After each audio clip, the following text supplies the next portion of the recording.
আসসালামু আলাইকুম রহমতুল্লাহি ওয়া বারাকাতুহু। আজকে আমি এসেছি দক্ষিণবঙ্গের সবচেয়ে আমার দেখা মতে সবচেয়ে সুন্দর স্থাপনা খুলনার দারুল উলুম মাদ্রাসা। তো সেই দারুল উলুম মাদ্রাসায় আমি যাচ্ছি আপনাদেরকে কিছু স্থাপনার বিষয় দেখাতে।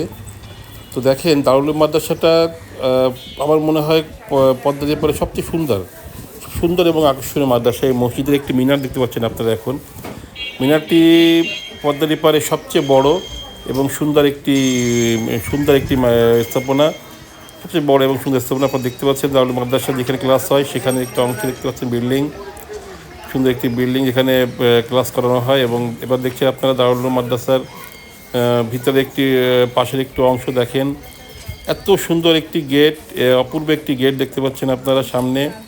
এবং ভিতরে মসজিদ এবং মাদ্রাসা মসজিদটি নির্মাণ যে করেছে আসলে বলতে হবে যে শৈল্পিক সৌন্দর্য। আসলে এটি একটি মন আকর্ষণ, সব কিছু থাকা দরকার, যেটা থাকলে এরকম সুন্দর একটি স্থাপনা তৈরি করা যায়। দেখতে পাচ্ছেন গেট, এত সুন্দর একটি গেট আমার দেখা মতে এবং এই অঞ্চলে আর নেই।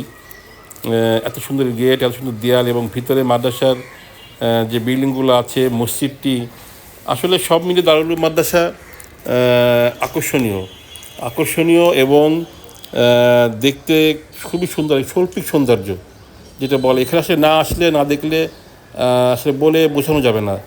তো আমি আশা করব, আপনাদেরকে আমন্ত্রণ জানাবো আমাদের এই দারুল উলুম মাদ্রাসার আসতে এবং এর সৌন্দর্য দেখতে। অন্ততপক্ষে আপনারা একবার হলেও আপনারা এই মাদ্রাসায় আসবেন এবং এর সৌন্দর্য আপনারা উপলব্ধি করবেন। তা দেখবেন যে আসলেও যে আমি যে কথাগুলো বলছি, যে আমার দেখা মতে দক্ষিণবঙ্গের সবচেয়ে সুন্দর স্থাপনা এটি। আমার মনে হয় আপনারাও একমত হবেন যে এটি কী সুন্দরভাবে তৈরি করা হয়েছে। ইমাজিং আসলে আপনারা না দেখলে বুঝতে পারবেন ইমাজিং কী সুন্দর। তো আজকে এ পর্যন্ত, পরে আবার দেখা হবে। ধন্যবাদ আপনার সবাইকে। আসসালামু আলাইকুম।